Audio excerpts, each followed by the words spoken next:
Bismillahirrahmanirrahim. Assalamualaikum warahmatullahi wabarakatuh. Rabbi shrah li sadri wa yassir li amri wahlul 'uqdatam min lisani yafqahul qawli. Baik, untuk pertemuan kali ini kita akan membahas materi tentang menghindari akhlak mazmumah dan membiasakan akhlak mahmudah agar hidup nyaman dan berkah. Langsung saja, akhlak mazmumah adalah akhlak atau sifat tercela yang tidak disukai oleh Allah, Rasul maupun sesama manusia. Contohnya itu seperti pemarah, iri hati, dengki, sombong, dan pemalas.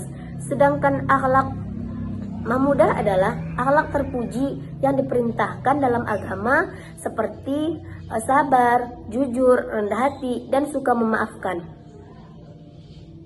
Jadi, jika seseorang menghindari akhlak mazmumah, ia akan terhindar dari banyak masalah sosial dan batin, seperti pertengkaran, kebencian, iri, dan rasa gelisah. Hidup pun menjadi lebih tenang dan damai.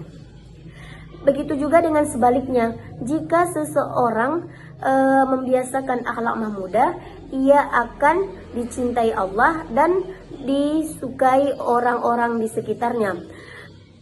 Akhlak baik menjadikan hubungan antar manusia lebih harmonis, membuka pintu rezeki, dan membawa keberkahan dalam hidup.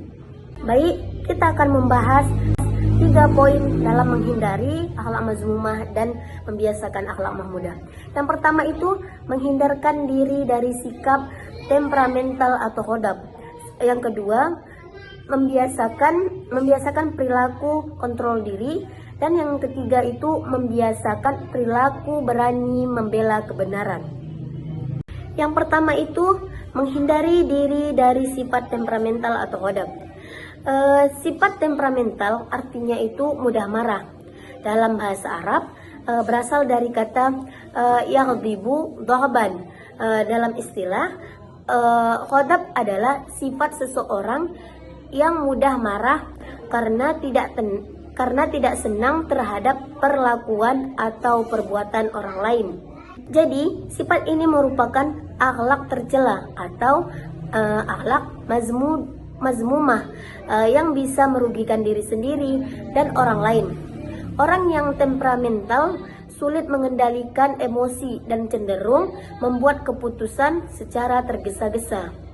Adapun penyebab dari sifat temperamental ini, yang pertama faktor fisik atau jasmani.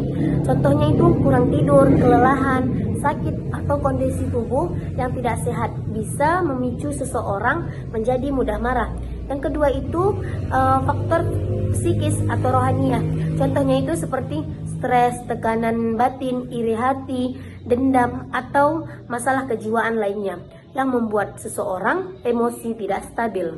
Cara menghindari sifat temperamental atau khodab ini, ada beberapa cara agar kita tidak mudah marah. Yang pertama, membaca ta'awuz.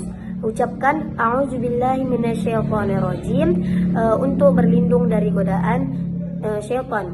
Karena amarah sering muncul akibat bisikan syaitan. Yang kedua itu mengubah posisi. Jika sedang marah sambil berdiri, duduklah. Jika duduk masih marah, maka berbaringlah. Ini adalah sunnah Rasulullah SAW agar emosi mereda. Dan yang ketiga itu diam atau tidak berbicara. Saat marah, sebaiknya kita diam agar tidak berkata kasar atau menyakiti orang lain. Yang keempat itu berwudu. Air wudu dapat menenangkan jiwa dan meredakan amarah, karena amarah berasal dari panasnya api. Yang kelima itu mengingat wasiat Rasulullah SAW dan janji Allah Subhanahu Wa Taala. Nabi Muhammad SAW bersabda, jangan marah. Mengingat pahala orang yang sabar bisa membantu menahan emosi. Dan manfaat menghindari sifat temperamental atau khodab ini adalah menghindari kebencian dan permusuhan. Dengan tidak mudah marah, kita bisa menjaga hubungan baik dengan orang lain, membawa kebahagiaan, hidup akan terasa lebih tenang dan bahagia jika hati tidak dipenuhi emosi negatif. Mendapat pahala dari Allah Subhanahu wa taala. Menahan amarah adalah perbuatan mulia yang bernilai ibadah di sisi Allah Subhanahu wa taala. Manfaat menghindari sifat temperamental atau ghadab. Yang pertama itu menghindari kebencian dan permusuhan. Dengan tidak mudah marah, kita bisa menjaga hubungan baik dengan orang lain. Yang kedua itu membawa kebahagiaan. Hidup akan terasa lebih tenang dan bahagia jika hati tidak dipenuhi dengan emosi yang negatif. Yang ketiga itu mendapatkan pahala dari Allah Subhanahu wa taala. Dengan menahan amarah adalah perbuatan mulia yang bernilai ibadah di sisi Allah Subhanahu wa taala. Yang kedua itu adalah membiasakan perilaku kontrol diri. Dalam Islam, kontrol diri dikenal dengan istilah mujahadah an-nafs. Mujahadah an-nafs berasal dari dua kata, yang berarti mujahadah berarti bersungguh-sungguh, sedangkan an-nafs berarti jiwa, nafsu atau diri sendiri. Mujahadah an-nafs ini adalah usaha sungguh-sungguh dalam menahan dan mengendalikan hawa nafsu atau mendorong negatif dari diri sendiri. Jadi, kontrol diri ini adalah bagian dari akhlak terpuji dalam kehidupan sehari-hari. Orang yang bisa mengontrol diri, tidak mudah marah, tidak serakah, tidak terbawa emosi, dan bisa berpikir jernih sebelum bertindak. Mengimplementasikan sikap kontrol diri dalam kehidupan sehari-hari. Adapun cara-cara menerapkan kontrol diri dalam kehidupan sehari-hari, yang pertama itu memikirkan resiko dan akibat dari setiap perbuatan. Sebelum bertindak, pikirkan dulu dampaknya agar tidak menyesal. Yang kedua itu bersabar dan tidak tergesa-gesa dalam mengambil keputusan. Menghindari keputusan emosional yang bisa merugikan diri sendiri dan orang lain. Ketiga itu perbanyak zikir kepada Allah Subhanahu wa taala. Zikir dapat membantu menenangkan hati dan menahan nafsu. Yang keempat itu berdoa memohon perlindungan kepada Allah Subhanahu wa taala, meminta pertolongan agar diberikan kekuatan untuk mengendalikan diri. Adapun hikmah dan manfaat perilaku sikap kontrol diri itu, yang pertama, mampu menahan emosi dengan baik, tidak mudah marah atau tersinggung. Yang kedua, terhindar dari sifat rakus, serakah, dan tamak. Membantu menjadi pribadi yang bersyukur dan sederhana. Yang ketiga itu terhindar dari kesalahpahaman. Artinya tidak mudah curiga atau menuduh orang lain tanpa bukti. Yang keempat itu sabar dalam menghadapi musibah dan cobaan dari Allah Subhanahu wa taala. Menjadi seseorang kuat dan tidak mudah putus asa. Yang kelima itu mampu bergaul dan bersosialisasi dengan baik di masyarakat. Artinya orang yang tenang dan bijak biasanya disukai dan dihormati oleh orang lain. Adapun poin yang terakhir itu atau poin yang ketiga yaitu membiasakan perilaku berani membela kebenaran.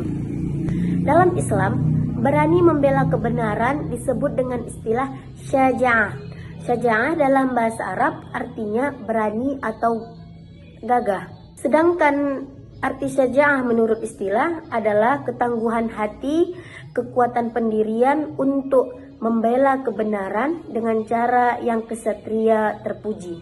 Contoh dalam kehidupan sehari-hari seperti menegur teman yang berbuat curang, tidak ikut-ikutan berbuat salah walaupun mayoritas melakukannya, dan membela teman yang ditindas dengan cara yang baik. Implementasi sikap berani membela kebenaran dalam kehidupan. sikap berani membela kebenaran diterapkan dalam kehidupan sehari-hari, seperti yang pertama itu berani menghadapi musuh di medan pertempuran atau jihad fisabilillah. Ini adalah bentuk tertinggi keberanian dalam membela kebenaran di jalan Allah. Yang kedua itu berani mengatakan kebenaran. Misalnya tidak takut berkata jujur walau bertentangan dengan kepentingan pribadi atau tekanan orang lain. Yang ketiga itu berani menyimpan dan menjaga rahasia, tidak membocorkan informasi penting yang bisa merugikan kebenaran atau orang lain. 4. Berani mengakui kesalahan. Mengakui kesalahan adalah bentuk keberanian moral dan tanggung jawab diri. Dan yang terakhir, yang kelima itu berani objektif menilai diri sendiri. Dalam arti tidak membela diri secara buta, memprospeksi diri dan menerima kritik. Adapun faktor membentuk sikap berani membela kebenaran dalam kehidupan. Hal-hal yang membuat seseorang bisa berani dalam membela kebenaran itu ada beberapa faktor. Yang pertama, takut kepada Allah Subhanahu wa taala. Takut kepada Allah membuat seseorang tidak takut kepada manusia dalam urusan kebenaran. Yang kedua itu tidak ragu dengan kebenaran.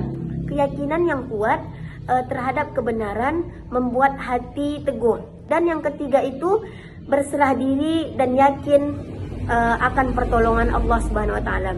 Dengan tawakal, seseorang yakin bahwa Allah akan menolong orang-orang yang memperjuangkan kebenaran. Kesimpulannya adalah untuk menjalani hidup yang nyaman dan penuh berkah, setiap individu perlu menjauhi sifat temperamental atau hodab, karena sifat ini dapat merusak hubungan sosial dan membawa pada tindakan negatif.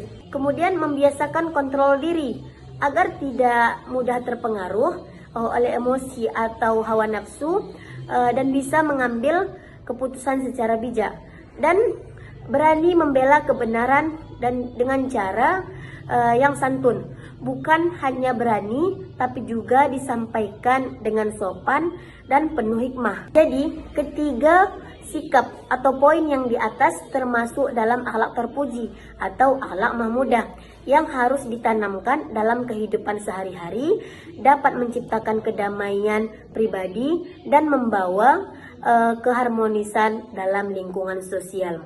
Baik, sekian dari materi kita hari ini. Wal akhir, assalamualaikum warahmatullahi wabarakatuh. Dadah.